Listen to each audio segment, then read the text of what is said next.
Hello, YouTube. It's your favorite DM Fishsuit here, joined by my favorite player, Floor of the Spark. How's it going, Floor?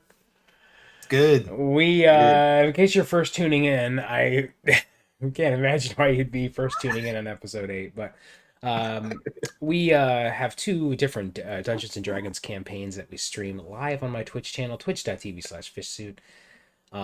Currently, we are playing and very near finishing The Lost Mine of Phandelver, and what you see here, the Rime of the Frost Maiden, Icewind Dale Rime of the Frost Maiden. Those are our two campaigns. And on this podcast, we go through and we recap some of the stuff, the important highlights of what happens in these sessions, and we talk about just some of our thoughts on the storyline so far and D&D in general. And then Valor looks down at his crotch. I'm looking at my Oh no! Is that the Necronomicon? yeah, this is my journal. I keep all of my secrets in it. Do you keep both campaigns in there? I haven't been keeping Fandelver because we're almost done. Yeah, there's not But a whole lot of lore left. but no, I've got extra space for the giant one. Yeah, so after we finish Phandelver, which is going to be relatively soon, I would say like two more sessions maximum. We are going to well, this actually it's a few things that we're going to do for, which is the first thing we're going to do is start on our next campaign for those players, which is you, Gamer Heroine, Mini Bulba, and Cunning Fox, and we're going to start on Storm King's Thunder, which is I think a adventure path that's in line for like length of Frost Maiden. Like it's a similarly very long campaign that takes characters from like level 1 to at least 10, maybe even 12. Um, Wow.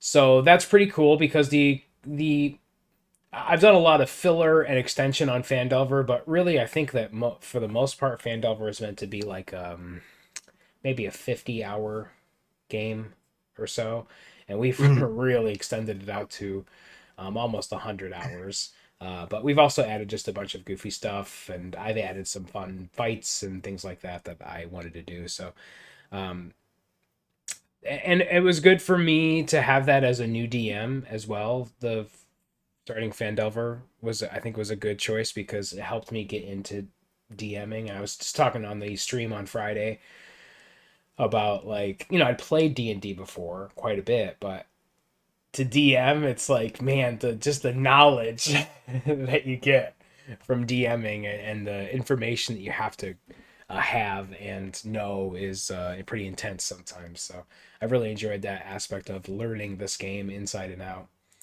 even though you as a Pathfinder elitist would say that this is the inferior 5e is the inferior system. I would not say that. Honestly, I do prefer 5e. Really? Yeah. Did you foresee yourself saying something like that when we first started playing? Because you were a Pathfinder purist. Well, to be honest, I had never played D&D. Pathfinder was the only thing that I had played. It seemed like it was easier at the beginning. It was the more accessible for me, so that's what we played, and that's what I got into. But you know, watching other D&D streams and stuff like that, really gave me that want to be in 5e. So Yeah, I was gonna say that's true. Is that you? It's not like you were ignorant to 5e because you were a pretty big Critical Role guy. yeah. You listened to and watched a lot of Critical Role. Um, so Storm King's Thunder. That's what's coming up next after Fandelver. We're also going to, for the first time ever, I'm going to stream a session 0 while we roll up our characters and make final tweaks to the scene. Though I imagine that I'm not going to do a whole lot with the scene just because of the complexity of those scenes. Um, just to give you guys an idea, if anybody's watching here on Twitch or you're watching these on YouTube, the scenes for both of the campaigns, I would say that Fandelver scene for Twitch took about 10 to 12 hours to make and put together. And the Frost Maiden scene was probably about 7 hours, just because of the benefit of having already done another scene like that. I knew what the tips and tricks were to be able to cut out a few hours of the like grueling part of putting those scenes together.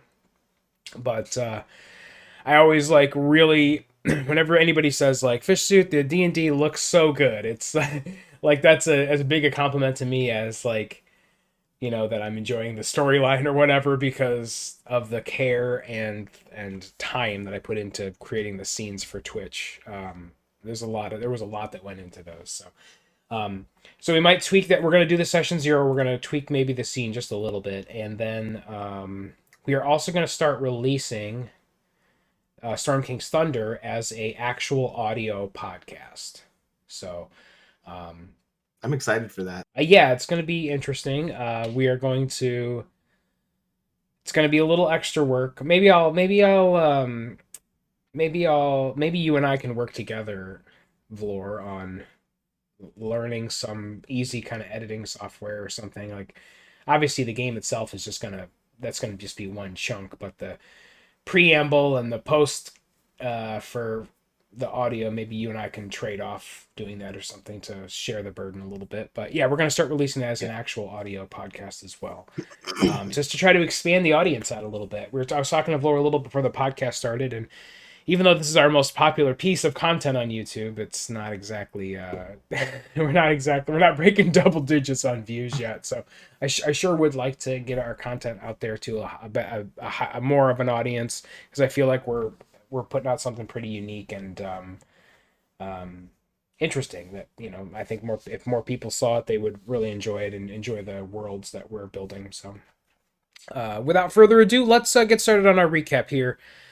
Vlor, we missed an episode because I wasn't feeling the greatest last weekend. So we're going to do an XXL version of Frost Maiden, which there's a pretty clear line of delineation between our two campaigns, wouldn't you say? Like, both have very different feels. Like when we're heading into a Frost Maiden session, I am like mentally preparing for things that I think might happen. I mean, that's any D&D, but like, you know, as a DM, any D&D session, but I'm also like, I'm trying to, okay, if this happens, then this has to happen. I'm really like very aware of the narrative and whatever character's secrets are and things like that. And it's like very kind of serious, that prep. And then as we head into Phandelver, I'm like, all right, let me write that. Let me scroll down a few of these dick jokes, because I mean, it's not quite like that, but well, I mean, you know, that was our first session together or first campaign together, and with it being one of those starter campaigns, it allows for more of that, you know. Who knows how familiar or comfortable, you know, the rest of the people are with the RP and things like that. So, I mean, we really didn't set expectations for that. mm-hmm. So, you know, I think it helped us as well as maybe helping you with making it easier on the DMing, so that you felt like we didn't have expectations for you as well, you know, for it to be like top tier. Right. So Yeah, and as we got prepared and started to get set to play this campaign, Rime of the Frost Maiden, I'd already had a feel for what you were like as a player. So I kind of understood what you liked to do. And then I had played some Adventure League stuff with Jackson as a player, and so I knew what he liked to do, and definitely in the Adventure League, if you like the Adventure League stuff that we did was even sort of more casual than Fandelver, just like a bunch of friends on, you know, roll 20 shooting the shit. I mean, it was like not recorded for anything. We were just playing to play, just you goofing around trying to make each other laugh, that kind of thing. And so, but I also knew from that even in that world that Jackson was taking it a little bit more seriously than the other players were. Not to say that that's either way, good or bad. Like, I wasn't taking it that seriously, but I could tell that he was like really into it and really was like into exploring the world more than some of the other players who were just like, let's, do some combat and get some fun items and, kill some monsters, that kind of thing. And so I knew that he Yeah. was really looking for something that was more along those lines. And then, of course, Zune being just brand new, um, he didn't really have any expectations for that. And Sunflower, being relatively new to D&D also, maybe didn't have as many expectations, especially not of me as a DM. And so, um, uh, and this world, frankly, like the campaign itself just lends itself to a little bit of like it's. I think a lot of people describe this as sort of like it has a Shining type feel to it, where there's this sort of Oh, geez. creeping doom at all times because of the setting, and I kind of see Yeah. that. So, um, when we picked up our campaign about a month ago, I guess it was at this point, the party had just gotten back to good mead, and there was a celebration happening, and so we got some fun stuff happened here at the party that they were having.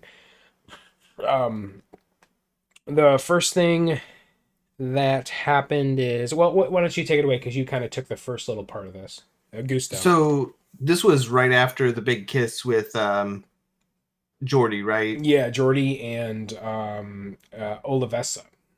Yeah, they were like tongue in and like Yeah, yeah, really, just like yeah, like going at it. yeah.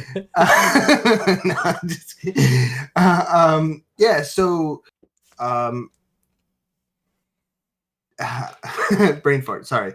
So Gusto basically grabbed up a couple little items and ran off to his room. He had some things to do while the others talked and stuff like that. Jordy, told Kindar about the discussion about them wanting him to be the new speaker and things like that.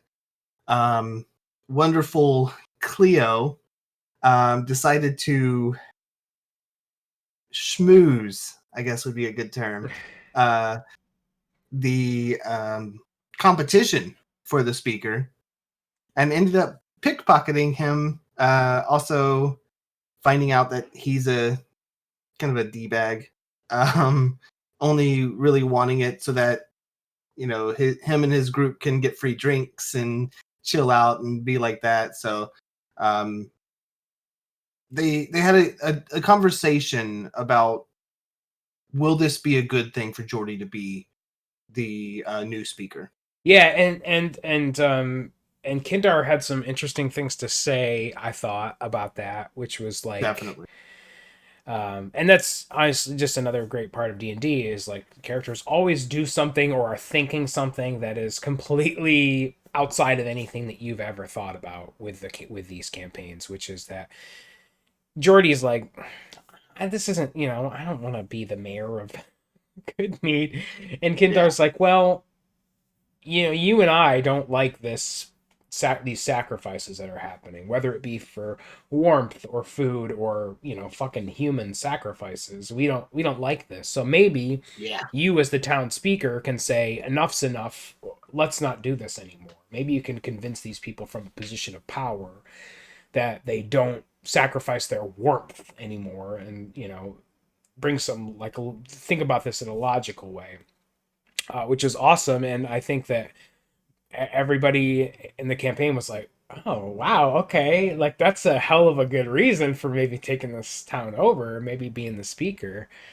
Yeah. But you're right. Also, is that yeah, you found out that this other guy it was quite the d bag. I'm trying to remember what his name was. I can't. I don't have it in front of me here. I should have. Shander. Shandar Froth. That's right. He was a Shandar. lumberjack, and he was very much just like, yeah, I'm going to be the town speaker, not because I can offer them any kind of great protection or I have some good ideas for the town, but it's just like we're just going to drink for free and we're going to party all the time, and I don't have to be a lumberjack anymore. Like that's kind of the whole deal with him. You Um, know, I feel like that theme runs true in some other aspects as well, not necessarily just in this game. So, what are you saying? Hang on, let me enjoy the rest of my free drink. I make Floor bring me free drinks for this podcast. um, the other thing about Cleo pickpocketed Shandar and got like well, you guys don't know this, so maybe I won't reveal too much. But she got a Yeah. pouch of containing a unknown amount of gold to you. She knows how much it is, and also on the pouch itself was a symbol. And she didn't have time during the pickpocket um, to try to identify this symbol. And later on, Gusto tried to identify the symbol also, and could not. Yeah. Um, but so that still actually remains a mystery. It But had a dragon on it, right? It does, yes, it does have a dragon on it. But nobody knows anything else about that particular thing. Yes, it was Prince's. When Prince changed his name to the symbol, it's that symbol.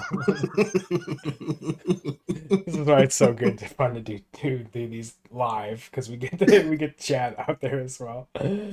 Um uh and so as the party's winding down, everybody goes off to their own corners basically. Uh Gusto and Cleo are staying here in the mead hall. Um Kindar is across the street at the Shrine of the Flaming Sword, and Jordy is staying in a warehouse near the docks. That's where they've set up little spots for you to sleep for the night. And we smash cut to Cleo. Um, did we was the little interstitial, where was that in the story? Was it right before this? I feel like it was right before we went to her room. The awkward conversation. No. The little like story that I put in, the little tiny piece of story that I weaved in. I can't quite remember. I think it was right before she started messing with the things. Yeah, I think so too. Okay, so there was a little, we had like a little uh flash scene where we saw some men approaching Luskin. They made their way to the sort of seedy underworld of Luskin, to a filthy back alley bar where they put down a picture that we never saw on the bar and said basically like, where is she? The bartender took a pouch of gold from them and said two words, Bryn Shander. And that was all we saw of that. So draw your own conclusions there. I'm sure we'll see more of that. But I was excited for that. Yeah, I was excited for that. That's the first like bit of cutscene we've had in Frost Maiden, because as I said, this is an extremely long campaign. So you gotta weave it in a little bit at a time. You can't give it away all at once. And so now Cleo in her room. She takes some stuff out of her bag. She takes out some stuff that you and the rest of the people who are watching this campaign have never seen before or even heard that she's carrying. The first thing was a small crown she places on her head. And she takes out the wand that she stole from the tomb and the stone, and she's basically like prancing around her room with this stuff, like, like first time she's had a private moment in a while, and so she's just kind of being herself, just being silly in her room with this stuff. And she's like, I wonder what this wand is. And she goes to cast the spell Identify on the wand to try to get some more information about it. And her spell fizzles, and she realizes that she does not have access to that magic for whatever reason. So she tries to cast it again, and the spell fizzles again. And just then, Gusto knocks on the door. The worst timing ever. Yeah, it's so great, because you had said, and I really like it when you guys let me set the table a little bit for this, because I clearly, like, I kind of have an idea of when these reveals are going to happen and things like that. But you were like, I go to her room, and I was like, hang on a second, we'll get there. because it's going to be better if, you know what I mean, just like trust me. And I think that's a big thing about this, about playing with people that you know and that do trust you. It's like, trust me. And we'll get to that even a little bit in Vandover when we talk about that, but it's like, just trust Oh, me. I dude. I, I got this. You know. And so Don't yeah. trust me. Trust me. Oh, you uh put that in the bag. so Gusto shows up, and Gusto and Cleo have this pretty great role play moment. And why don't you talk a little bit about this scene in the Cleo's hotel room? The most awkward conversation that you could ever imagine went down. So basically, Cleo has been mouthing the name Gusto every chance she gets for since she read it on that paper. And nobody else knows the name Gusto. Everybody knows my character as Vlor. Um, and there's a reason for that. And so Gusto went to Cleo's room in order to convince her to stop. And so, of course, he lets on that, maybe the um, the lid of the sarcophagus being able to be pushed wasn't an accident. Trying to get across that, maybe we could help each other. Um, maybe if these things continue, other things that might, you know, dirty her character or have bad effects upon her, you know, would happen. But I don't know that if either one of them, either Cleo or Gusto, really understood what was really being said in the conversations.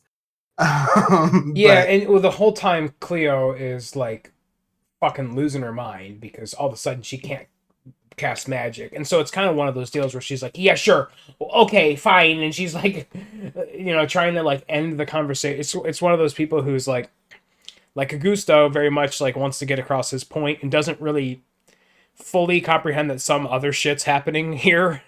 and, yes, and Cleo is like, this is I care the least about what's happening with this conversation right now. So like, I need to try to figure this out.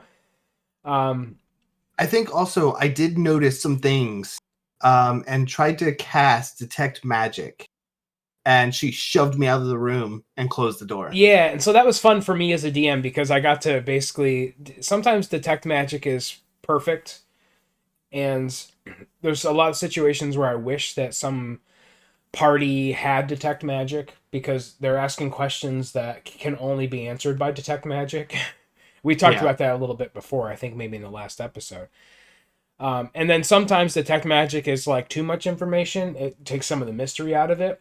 But in this situation, she recognizes Gusto as casting detect magic or has cast detect magic, and it basically like you get a very quick glimpse of things. Some serious magic energy coming from her bag, and some serious magic energy coming off of her individually, and then she shoves you out of the room and you're gone, and that's kind of the end of that scene.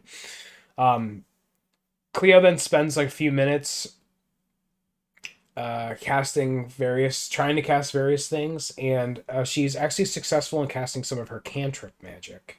She can cast a mage hand with no problem at mhm. all, but she can't seem to cast any of her spell slot spells or any of that stuff. So um, we cut to the next morning, um, and you guys are all kind of. Before we should say at the party, Gusto also gets the help of the person who's going to be carrying the mead to Bryn Shander and asks him to Yeah. deliver a package to the courier there, and so he agrees to do that. And the next morning, Gusto gets up first thing and kind of makes that happen. Has a package on the way to Bryn Shander.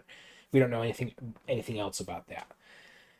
Um, and then Gusto and Cleo meet up before everybody else, and Gusto's basically like, got the message across last night, right? She's like, yes, yes, yes. And then she actually reveals, which I'm surprised, was really surprised that she revealed to him and the rest of the party that she was without magic and that something was happening.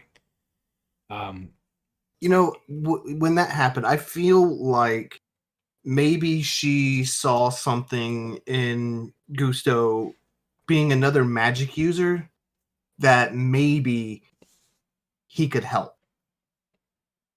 And I think that's probably why. Because she caught me before, or like right after I was getting back from sending off the package. And she's like, hey, something's messed up. right. And It's just surprising to me because she's, this independent, like super independent to the point of secrecy type yeah. person. And she's just like, I mean, that's true to form though. It's like, I suddenly can't use my magic, so something's happening. Like some shit's gone down. Um, you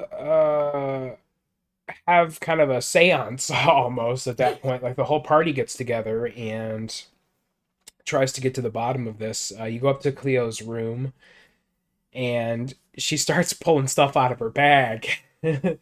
And the length, the extent of her kleptomaniaism, it really comes, it starts to come to light as she pulls item after item out of this bag.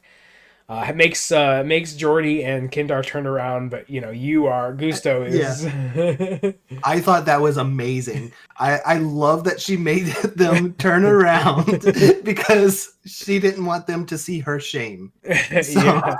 So she's pulling out this honey that she's stolen, mead that she's stolen, and gold that she's stolen. That's where Gusto sees the coin pouch and tries to make out the symbol on it, but just can't. I mean, he's casting magic. He's casting detect magic. He's trying to. His mind is elsewhere. But you ultimately do find out that um, the wand, of course, and the stone that she pulls from the bag that she stole from the tomb are have a great deal of magic around them, and it's this a similar type of magic that is an aura that's surrounding her. And you identify the two items: the stone being a pearl of power, and the wand being a wand of the war mage, I believe. yep. Um,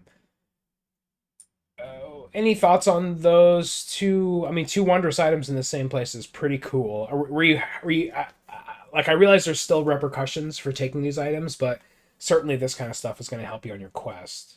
Yeah, these are, I mean, if Cleo would have waited, or if the group would have been okay with us, being respectful and looking in this tomb, we could have found these things and possibly um, gotten away with no curses. Yeah. Um, but it is what it is. So, But and yeah, these are definitely worthwhile items. for sure. And once the curse is completely out of your party and you figure out that the curse is gone, then you still have these items. Yeah, So um yeah, so a pearl of power and a wand of the war mage. I think that Kindar especially was pretty interested in the wand of the war mage, yeah. which is going to be great for him. If As soon as you said what these things were, I couldn't help it. I'm currently playing in another campaign of Tomb of Annihilation, and these three things, the curses, the wand, and the pearl of power, were things that were like brought out, in this campaign, and I knew what they were, and I was like, yeah, there was another bit of non-metagaming in the Fandelver campaign that we'll talk about too, but it's always tough, but it's always really rewarding as well, because I feel like it's almost like you as the player who knows some of this information, you're almost like in on the inside joke, right? Like yeah, you're in on this. And like definitely in our Fandelver campaign, Cunning Fox was in on the inside joke. I mean, he knew what was going to happen, but it was still just as rewarding and funny and fun when it happened. Um, so yeah, you yeah. do find out that Cleo's under this curse. And to date, we do not know the state of that curse. Since this moment, she has not tried to cast any of her magical spells, so she could be affected by it still. She could not be. You just don't know yet. Um, I the this session and the next session start to bleed in for me a little bit together. I can't really recall anything that specifically happened else in that session one that we missed. Is there anything that I'm missing, Laura, that you can think of? Honestly, there wasn't much after that. I I think think there was some we housekeeping stuff. Just well the where we ended on that first session was the marriage. Um, oh, that's right. Okay, so you did actually. I couldn't remember whether you'd left a good meat or not. yeah, we did. The Yeah. marriage. There was a little bit of housekeeping before you left good meat. Basically, you left the barrels of the magical water there, or the barrel, I should say, of the magical water. You still had a few flasks of it that you took with you. You left your bag of circuit boards there at the Shrine of the Flaming Sword. And I think those are the two things that you guys had left there that you're not carrying with you. I do have to say that in my notes, I have down that the temple is a possible place for a store Oh, okay, okay. because we had talked about the temple looked like it was not, and being used really and things like that. And so I was thinking, if Jordy becomes the speaker, maybe we can use this and bring some, merchant here to work and supply goods and things like that to kind of build up the economy. Yeah, so let me read you just a little bit of lore, and this I can already tell you this podcast is going long. Let me read you a little bit of the lore of the Shrine of the Flaming Sword. This vacant building stands on the lakeshore and has a crow-haunted steeple protruding from its peak. Unlike the Mead Hall, which was well cared for, this shrine's painted icons of the god of war wielding a flaming sword are chipped and faded. Its spacious interior stands mostly empty, except for the long table in the center of the temple. The shrine was built over a century ago when the town's rivalry with Dugan's Hole raged so fiercely that the lake, a frequent battlefield, became known as Red Waters. For a time thereafter, nearly all residents of Goodmead paid homage to Tempest, the god of war. Today, the shrine's relevance has dwindled to the point where it's mainly just used for town gatherings. So that's the shrine, but that's you're using it as a storage locker right now. You have to pay Yeah. monthly dues.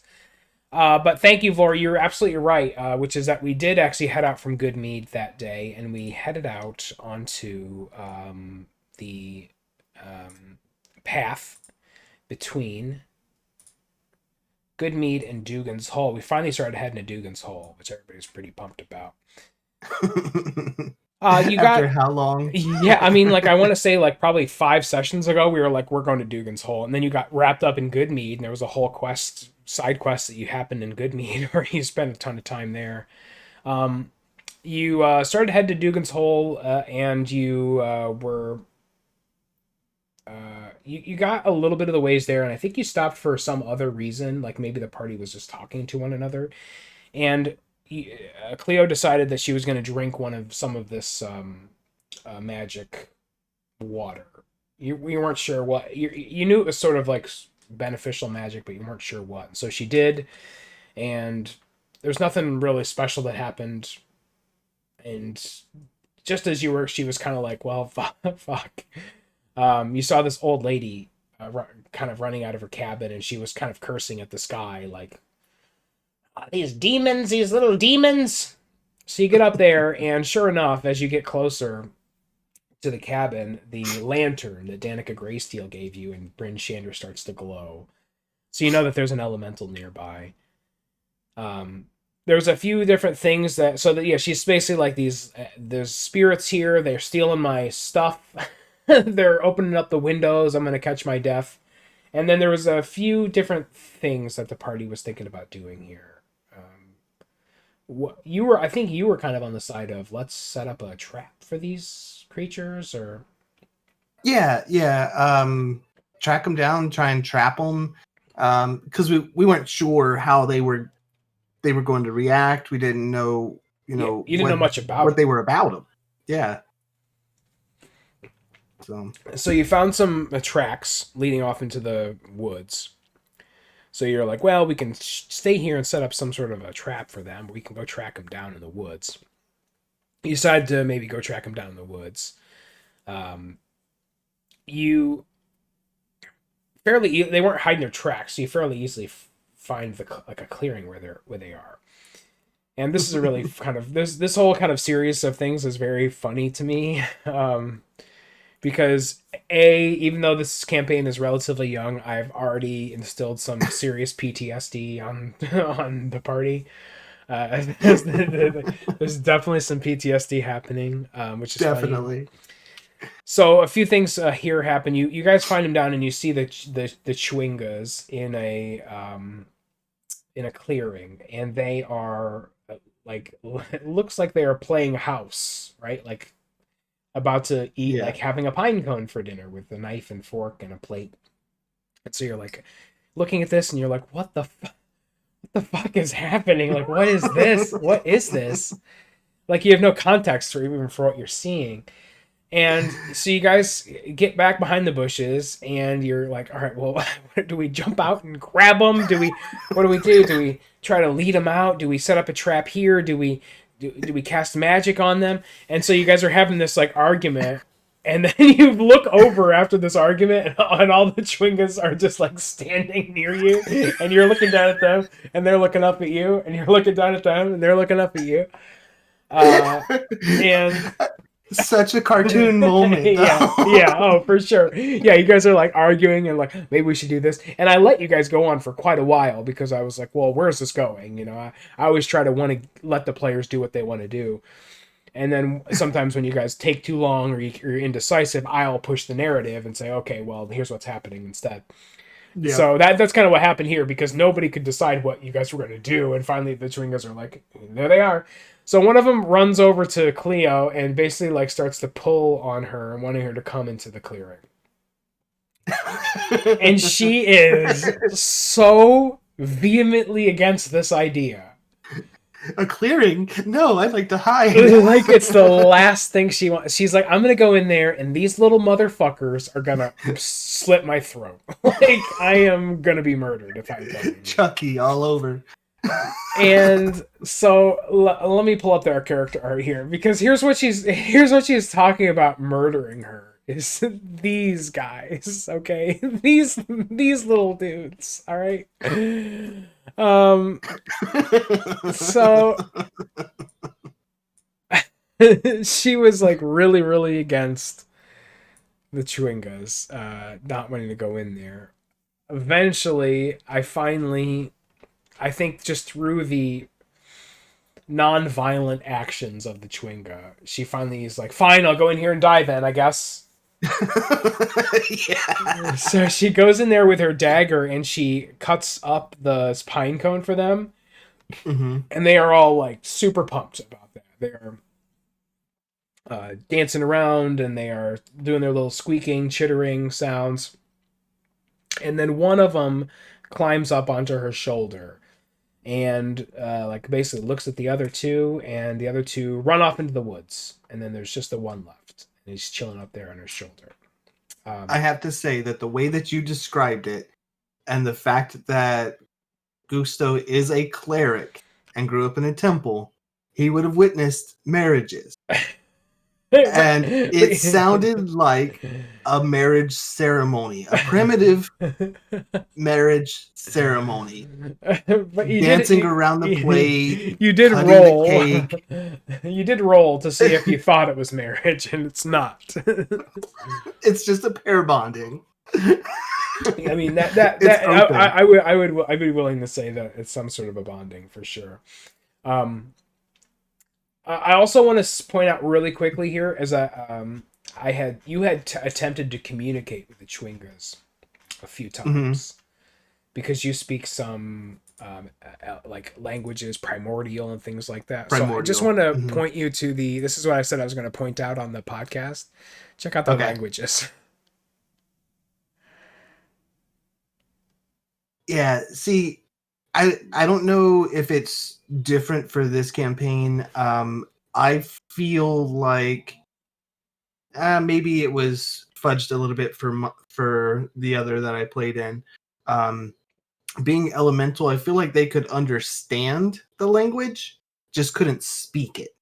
But I don't know. That's all.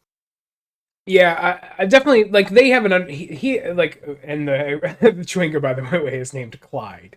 Yep. Clyde has an understanding of you guys for sure, but it's impossible for him to communicate with you, and you don't understand his language at all.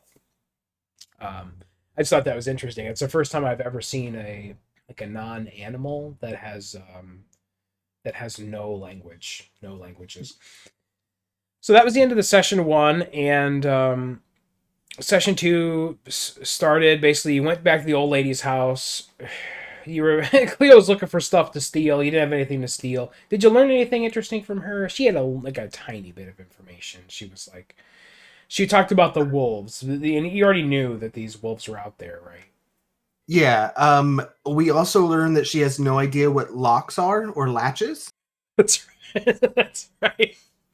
So, Um, when you guys sometimes ask about stuff that I don't have an answer to, I'm just like, this is, and it's uninteresting to me to like continue the conversation.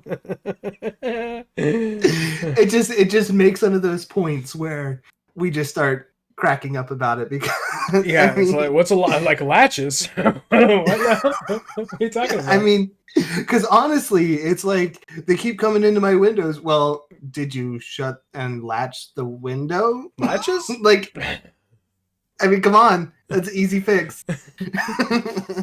But I know the whole story and things like that work with it. But Yeah, it's just like, yeah, this lady is like he could have stolen her broom, I think, and that would have been like her like most valuable possession. and then she tried to feed us some stone soup or something. No, it was tree soup. Oh, tree soup. It was tree soup. So off to Yeah. Dugan's Hole you went with the knowledge of these wolves. Did you anticipate that you were going to make it into Dugan's Hole, or did you think that this sort of embargo on Dugan's Hole was going to affect you before you got in? Honestly, I thought we were going to make it to Dugan's Hole before Interesting. anything. I thought we would um, interact with the wolves maybe like later on after we've gotten there. But So you are stopped on the outskirts of Dugan's Hole by these two giant winter wolves. The first one comes up to you first, and it looks like it is injured somehow.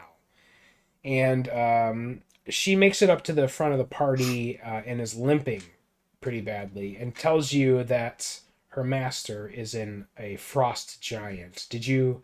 This is some again. It's always hard for me because like I've known this since September. You know what I mean? Like, but that and maybe I don't treat it with the correct gravity that I should. But that's a pretty big reveal. Like a frost giant here is, and as the party discussed right after this, that's pretty scary. yeah, yeah. I mean, Frost Giant can wipe out a village. For sure, and your party. I mean, and the Yeah. level two party of four adventurers. Yeah, Oh, yeah. absolutely. So she tells you the story of this frost giant, and some of it's just not sitting right with the party and Gusto especially, and so you through a series of rolls figure out that this she's lying. She's switching up the foot that she's supposedly limping on, and Yep. she's lying. And as you are basically pointing out that she's lying, another winter wolf, her brother, crests the ridge and had been lying in wait. And you get a little bit of this like good cop bad cop situation where Corin, the female, is just like, listen, we had no choice but to trick you. We need you to kill this frost giant so that we can be free. And Kanan is like, we have stolen people from Dugan's Hole, and we will kill them unless you, or will allow the giant to kill them unless you come and free us from this guy. And you're like, why don't you just run away? And they're like, this frost giant could fuck us up, dude. Like if we were ever caught, and he would come looking for us. Trust me, he would come looking for us. Yo. he would kill us. And so we need to make sure that he's dead, but we can't do it. And some of this gels with you, with the party, and some of it doesn't. You definitely had a decision to make right here, whether you were going to go right in or try to. And then I think it was Jordy who came up with the idea, like, maybe we can get some people from Dugan's Hole to, because we can't face a frost giant. Like, that's not happening. So Yeah. I we think there need was some help. also an insight check in there where Gusto didn't feel like there was truth or felt like there was some manipulation there. Yeah, it was hard for you to ascertain exactly what the lie was. I think it Yeah. was. It was like, are they lying about the existence of a frost giant? Are they lying that the frost giant is abusing them? Are they, like, they're lying, but you're not sure to what extent they're lying, and it's impossible, going to be impossible for you to find out because these wolves are talking to you in a web of truth and lies that is impossible to unweave, as it were. So it's like, it was Yeah. it was really fun to play this out because you knew that some of what they were telling you was true and some of what you were telling you was lies, and it was impossible for you to figure out which was which. Ultimately, the wolves are like, well, fine. If you don't want to save those children, then fuck you. And they they went off. And you said at that moment, like, there was wind swirling around Gusto because he was pretty pissed off. Yeah. The way that they were like, "Hey man, screw you! You don't want to help us? Peace." Yeah. I'm like, what? Let me. Oh yeah. Well, because the Ganassi are not very good at keeping their temper, especially the Tempest Air Ganassi. That just it doesn't work out very well. So emotions show. Yeah. And they definitely did here. But ultimately, you're like, I don't think that it's a smart idea for us to just walk in here without any kind of help. And so let's go down to Dugan's Hole. And to go down to Dugan's Hole, you did. And as you're heading into Dugan's Hole, I gave you some additional flavor and fun for Dugan's Hole. Tell me what you tell me what you remember about what we learned as we were traveling into actually Dugan's Hole. Yeah, this is Icewind, Alabama. I think we heard a banjo playing as we walked in to Dugan's Hole. Indeed, Um, indeed. I think it's kind of a backwaters area, not not very educated, not very um, well taken care of. I guess is It's is the dumpy. Yeah, it's yeah. really dumpy. It's the residents are not fond of visitors. They're inbred, which has caused the population to Oh, dwindle. I forgot about that There's part. often seen That's physical deformities. yes, that is horrible. That is horrible. And they've got a uh, weird accent too. yeah, they're like, "Hi, howdy, y'all." This was a fun accent driven episode where you guys met the speaker of Dugan's Hole, and the speaker's name was Edra Dermot, and she was basically like, Her own cousin. we ain't able to get to, yeah, her cousins and her husband cousin, we were unable to get to the they can't get any supplies in. Like, everybody in the town is starving. Like, do you have food for us? Because we are starving. Like, we can't get food. The lake is frozen over. So um you see these figures out on the ice trying to fish through holes that they've cut in the ice. Like, it's a pretty desperate situation here. Jordy and Kindar, I believe, convince her to try to rouse up some help. And so she says, "I'll help." And she's a fairly capable fighter, and she can also get you 6 6 of the townspeople will come and help as well, because you explain to her about the frost giant, and like she's basically like, it's our, it could be our last stand. Like, yes, like we need to stop this embargo. This we need to get supplies in and out of here. Town is not rich, but it's even worse. Been even worse since these wolves have, um, taken over. And so you guys are asking about stuff in town. Cleo's especially like, is there a spellcaster here? And she's like, you're kidding me, right? Like, no, there's no spellcaster here.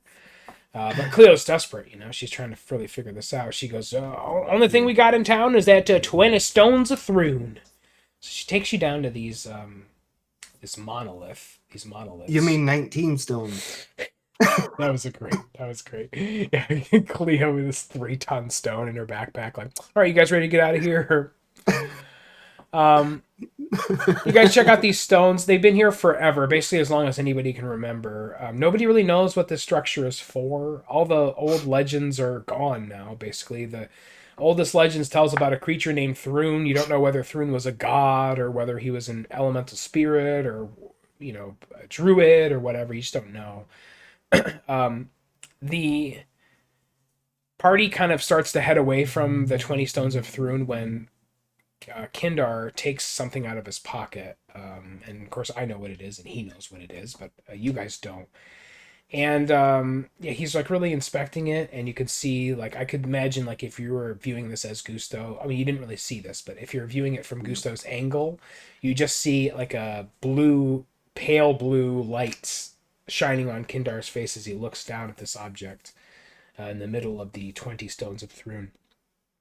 And then he quickly pockets it and joins the party back up. And so off you go with your makeshift army here to the Frost Giant Lodge. Yeah. You make it to the outskirts of the lodge. And so the turtle's out there right now. You make it to the outskirts of the lodge. And Corrin and Kanan are there, and they're basically like, decided to finally join us here, huh? Our master is out. He probably is out searching for us. He should be back soon. And there was a lot of discussion at this point as to how you guys were going to go about this. Talk to me a little bit about that, Floor. So that's with any party, trying to figure out a plan is probably the worst thing ever. Yeah, I would say, like, of a 2-hour session, like a solid hour and 15 minutes of those sessions are like planning out what you're going to do. Yeah, well, and everybody knows that as soon as things happen, the plan goes out the window. Right. As soon as anything happens. Point of it. Yeah. So,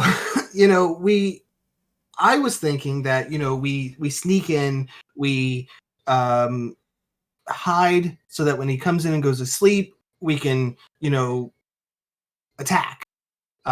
Because a frost giant, I think Kindar gave us some information on the frost giant, and this thing is huge. This thing is not to be trifled with, especially by people like us. And so, yeah, just a reminder, level 2. Yeah. Surprise attack is going to be the only thing that I could think of to take care of this. And there was a lot of discussion about, do we leave somebody outside? Do we do this? Do we do that? Do we try to find the kids and get them out of there? Will they encounter the frost giant on the way back? All that kind of stuff. And so, yeah, so eventually, like, you get the wolves to kind of give you the layout of where all these, because you see these 3 doorways into the complex. And you do scope out this bottom doorway, or they tell you that the bottom doorway is where the prisoners are being held. And so you're like, okay, well, that's a no-brainer. Let's get in there and get the prisoners out. You go in there, Jordy bends the bars, get the prisoners out, and then you get him out, and you're like, oh, what if he comes back? And he sees there's no prisoners in here. So they're like, all right, kids, back in the box. And so As you're trying to Yeah. bend the thing back in there, you're going to give him some food and maybe set up a trap here. Jordy bends the bars back, but they break. They break in his hand, and they make a rather loud noise. Yeah. Uh, Yeah. Nothing happens immediately, but you got these kids now. You can't really put them back in here. It doesn't make any sense. Cleo's like, put them on the front line. They'll be our fodder. They'll take the first hits, and then we might be able to kill this giant.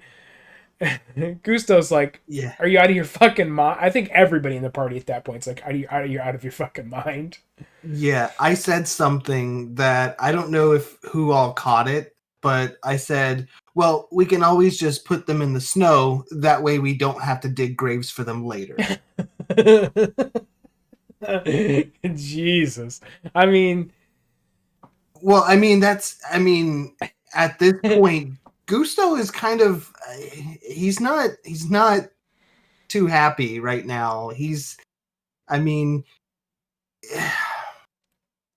I don't know, seeing the suffering of kids like that. I mean, he gave them one of his rations.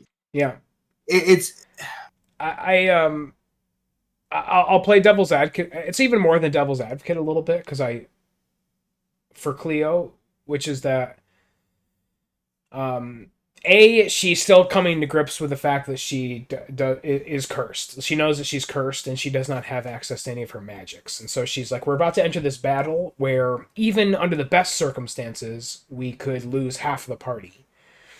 But this is not even the best of circumstances because I can't even really participate in this fight, or I don't believe that I can participate in this fight. yeah. Um, we don't. The only things here that like we don't trust the wolves at all. Really, we know that they were lying to us. We don't know what to like. The giant could be in there. We could go in there and the giant could fucking murder us all. Like that could be a thing.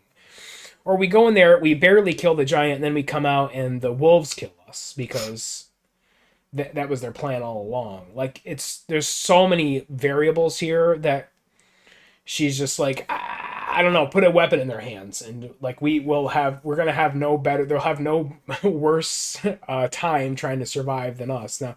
Like Yeah. that's just me playing maybe slightly even more than devil's advocate because I see it, because I understand the frame of reference. But at the end of the day, Gusto is like no, and unilaterally is like takes. And, oh, I should mention that I gave you guys each control of two of the warriors, and Jackson won a roll off, so Jordy controls Edgar, who's slightly more powerful for this upcoming battle.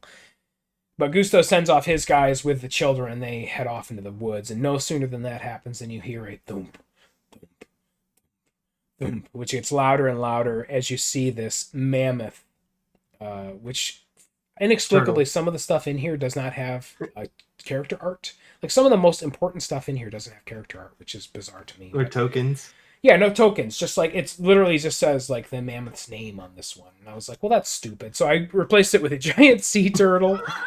And so yes, the giant sea turtle comes out, and not only does he look angry, and because he does, and not only does he make like he's going to attack Jordy, which he does, but he also says, "He's dead, and you killed him. This is your fault." And the first thing we'll do when we start this next session is, of course, roll for initiative. It's because we have. Whenever I saw that turtle, I was like, all I could think of was Finding Nemo. It's like, Excellent, hey, dude. dude. Hey, dude, I'm going to murder everybody. All right. You killed my master, dude. Not cool, bro. So yeah, we're about to have a quite the fight, and it'll be the first fight in 3 sessions that we've had in this campaign, and I'm looking forward to seeing how this goes because Yeah. this is gonna get a little squirrely, I feel like. But we'll revisit that next time on Rime of the Frost Maiden. Our next session, if you're watching this live on Twitch, of Frost Maiden is going to be Monday, February 22nd. But let's go talk about maybe a little bit lighter of a fare here. Although I will say this last episode of Fandover was pretty heavy on the episodes list. Like Yeah. I feel like the party was in more mortal danger during this last session of Fandelver than you guys have ever been previously. Like there was some serious considerations to like, oh, is everybody going to die now? Um, we started this session with the fart cloud over a gamer heroine, gamer Bardowin. I think we actually started with someone admitting that they were a notorious We cheater. started this session with Fishsuit admitting he was a notorious cheater. I've talked about that in the last Unconscious and Dying art. There's no need to rehash that. Um, uh, but yeah, so the fart cloud was like rolling over Gamer Bardowin, and it was Droop's turn. And so Droop runs into the fart cloud to try to save Gamer Bardowin and can't find her. I should say in Phandalin, it's kind of a breakneck switch over. We are in the last little part of a Lost Mine of Phandelver, and our characters are exploring the dungeon Wave Echo Cave, which has been their goal all along to find this place. And when we began, you guys were in the middle of fighting a very powerful Drow elf sorcerer. And she had cast this spell Cloud Kill, which had knocked Gamer Bardowin unconscious and dying, and she was in the cloud still, and it was a pretty dire situation. So Droop runs in there to try to find Gamer Bardowin and can't. And in this, it's smoky and cloudy, and he can't where he thinks her body should be. It's not. And so he runs through the cloud, and on the back part of the cloud, he sees Blast from the Past, Fella the Ranger, Gamer Bardowin's sister. She is over Gamer Bardowin's body. It looks like she has stabilized her. That Gamer Bardowin is no longer unconscious and dying, just unconscious. And Droop is like gives her a little nod, and Fella gives him a little nod, and Fella joins the fray, as it were. And you guys, I feel like dispatched the Drow pretty easily from this point forward. She didn't do a whole lot. She cast some. She did cast a cool spell right before she died that might have gotten in the way a little bit, but ultimately Droop got around there, and I think that I was the one who finished her off. Oh yeah, ran over with a minivan. That's right. Yeah, it was the flame sphere, which is a new thing on the map every single time. This time it was like a Dodge minivan. Um, we have fun. We have fun. I have to say, I love the fact that you put these different things in there. They are great. I love that. What do you mean, like the killer whale? The killer whale, the minivan. One of our characters has a Scooby Doo sleeping bag. I mean, let's go. So yeah, you Fella joins us. Fella rejoins the party here, and we haven't seen Fella since basically the summertime. August or so was the last time we saw Fella in this campaign. So, Since she ran off. yeah, you guys haven't seen Fella since she ran off after the dragon fight. Yeah. We as viewers and players haven't seen Fella since we killed Defrock Sands at the and Cunning Fox's character. And Cunning Fox experienced his third death of the campaign. Yeah. So Fella comes out and she explains that she kind of gives you the cliff notes of what happened with this other party, Defrock Sands underground dungeon, blah blah blah. Gives you those cliff notes. Says that her and Redoff came in here searching for you guys because she thought that they came across a band of hobgoblins and killed them, and they had a crude map to Wave Echo Cave, and they were like, well, they knew that you guys were heading to Wave Echo Cave, and they're like, maybe we can go help them, maybe they need help. So they made a beeline for Wave Echo Cave, and they actually beat you here. Well, they had a map. Fella and Redoff beat you guys here. And yeah, it's true. It's true. And they came into the Wave Echo Cave and kind of went towards the east, whereas you guys went north. Hmm. And Fella explained that they came to this cavern of like fungi where Redoth seemed to have fallen under some sort of a spell or a stupor or something, and he was unwakeable. She couldn't wake him up, and so she stayed there for basically a day trying to get him out of there, and she couldn't. And so she was gonna, okay, well, maybe if I go back to Phandalin, I'll be able to catch them, the party, and I can enlist their help to try to figure out what's going on with Redoth because I can't do anything. As she's leaving Wave Echo Cave, she sees the signs that your party, the main party, has already been in here, and so she tracks you down here. And in a Deus Ex Machina, um, saves Gamer Barduin again, and and joins your party.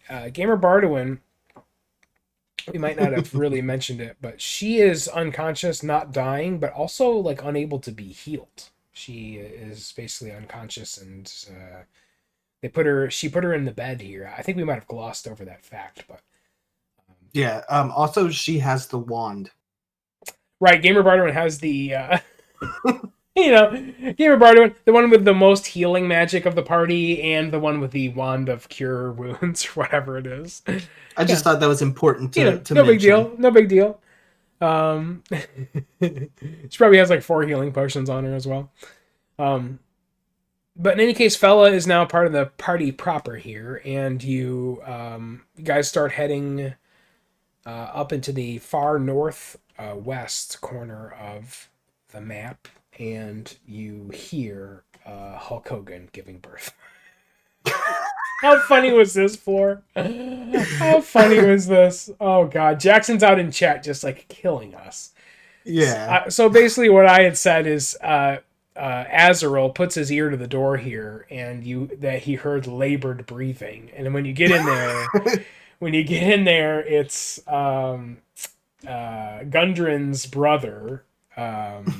I think this was I can't remember which of his brothers this was. I But didn't write that down. let's see, the Rock Seeker brothers. This was it doesn't say their names here. That's so bizarre. Because one of the brothers is Gundren, dead. Darden. That was Nundro. Nundra, yeah, Nundra or Nundrin or whatever. Yeah, so he was in there, and I sent, and so you guys really grabbed onto the labored breathing, and of course these guys, the Rock Seeker brothers, talk like Hulk Hogan, so it just naturally was like, I'm giving birth in here, brother. Sorry, we'll come back later. It's crowning, brother. uh, So he tells you a little, like, very limited information, which is that the Black Spider is a drow elf, as you guys have known for a while now, and he had heard that somebody had breached Wave Echo Cave. Whether that was you or whether that was Fella and Redoth, you don't know, but he went to investigate maybe up to a half a day to a day ago. You give him a weapon and tell him to beat feet out of here. If he just heads straight south, he'll be able to leave Wave Echo Cave with no problem, and so he does. We told him to watch out for the killer whale. That's right. He'll try to trick you. Hey, come to the water's edge. And you headed into the main cavern here, which, if you're seeing us on the stream, is 19. I headed in here, and spider webs everywhere. Big ass statue of a dwarf in the corner, and the dwarf has gleaming gem eyes. Azrael found some cool stuff in here. Didn't he? Yeah. I think I wrote that down. There was like some sleeping rolls set up with a table and first of all, the map of Wave Echo Cave. Or I think that's where I also found the mug. A very expensive mug. Oh yeah, yeah. Let me pull it up. Yeah, because there was some good stuff in here. Spider staff, maybe. Spider staff came off of the sorcerer. Oh, okay. Yeah, that was right before. Yeah, spider staff is a great item. So you got a really good item off of her. That's right. It's a spider staff. Do you have the details for that while I look up this other thing? The only real thing that I wrote down was that it does an extra 1d6 of poison damage. Um, I didn't really I didn't really write down that much notes on it on here. Oh So yeah, so the stuff he found, basically what you found in this, what Azrael found in here was a shitload of money yeah, and a nice mug that was worth another shitload of money. So two full shitloads of money. Um, yep. Droop got an eye for had an eye for these gems in the dwarven statue though, so he clambers up there An eye for an eye, maybe. and starts to pry them out. And I took extra care because they did check for traps, but there's just no like sometimes I'll go by the book for some of the stuff, and sometimes I'll make it up as I go along. But there is no way basically to see this trap. I mean, there's you Was it here. magical? It's not magical. There's Okay. the only way to see the trap is actually to investigate the jewels themselves. So if you see the Oh. jewels, he could have done an investigation on the jewels to see that they were fake. And then that might have led you to believe that there's some mechanical thing that is trapped to the ceiling in this. That's Um, weird. yeah, but there's not like a survival check really. And even though Fella, I'm sorry, had a really good roll to check for traps here, you did not notice that the trap was a ceiling trap. And boy, oh boy, I'm just gonna put you guys back in the places where you were because it was kind of like this.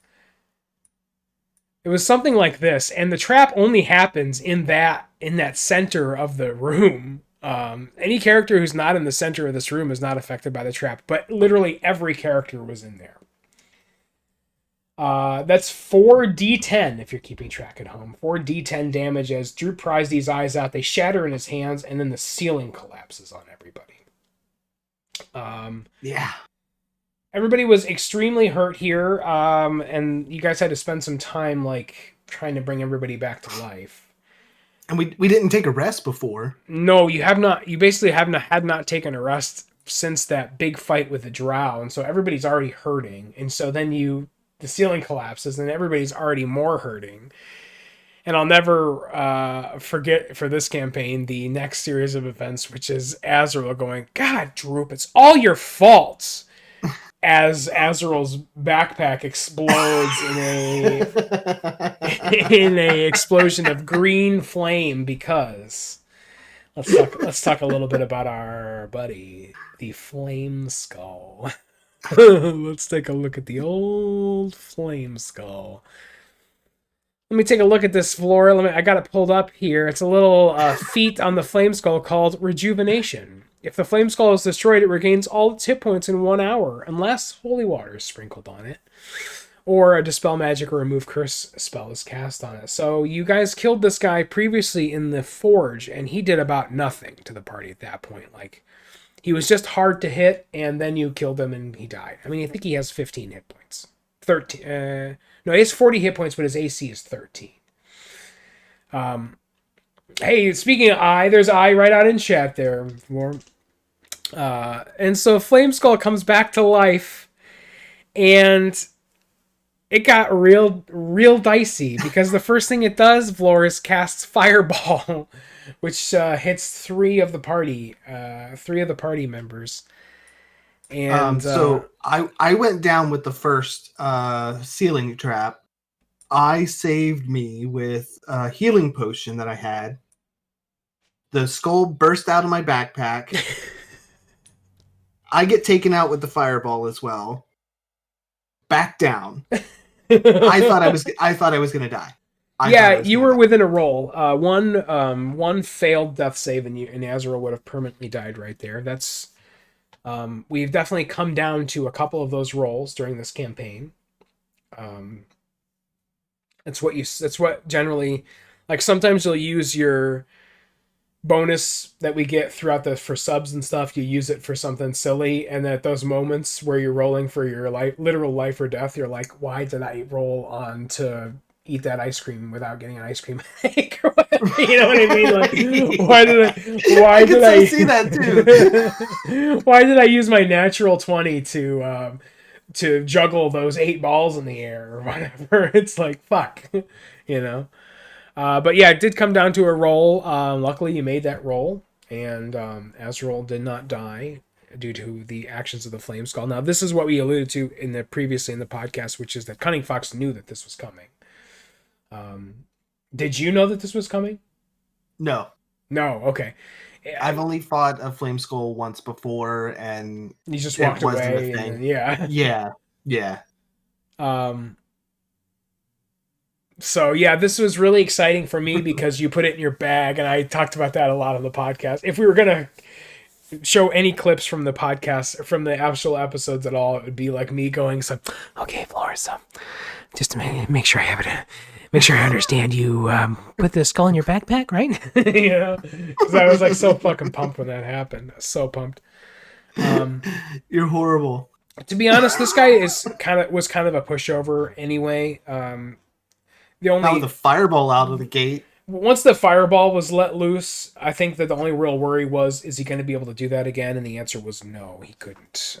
The fireball was his last gasp, and you put him down relatively quickly. He also got a blur right out of the gate too. Yeah, it was kind of his surprise round was the blur, and because you guys are a very melee heavy party, and so the blur is like super good, super effective against you. But I mean, Droop has like a +7 to hit on some of his stuff, and so even with a disadvantage on a hit, you guys are still pretty much whacking away at a lot of this stuff. But that was the last of that. We combats tend to take up so much space where like we can get like 2 hours of role play feels like forever, and 2 hours of combat feels like it takes 10 minutes because it's like so like actiony, whereas role play is like kind of slower pace. So yeah, we just had a couple of combats in this basically, and but now with a renewed focus, Bella has some ideas of the layout of the places in the cave that you guys have not been, so that's gonna help the party. You have some idea of what you're walking into now, whereas as far as you're pretty sure where you know where the black spider is gonna be, and this is starting to wind down. Like we are near the final countdown. I think we have probably 2 more sessions in Wave Echo Cave, and we'll be done with Phandelver. It's going to be very interesting. I have to ask. I know it's probably going to be kind of spoilers if I get an answer, but is Relin going to be the spider? Is he going to voice any kind of monologue or anything like that for it? Yeah, I haven't heard from Relin.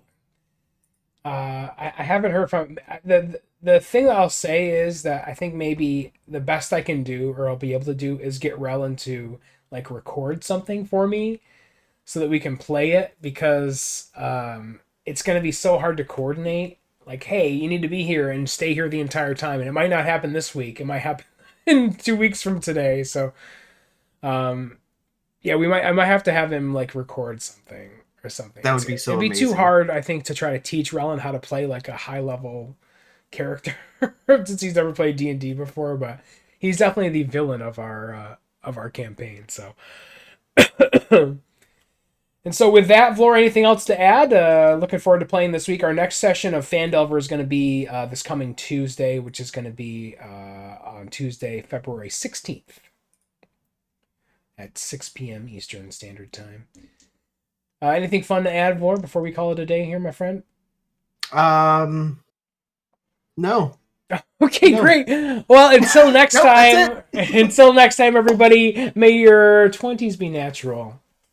And don't put the skull in your bag. Don't do it. Better advice has never been given. All right, bye, everybody.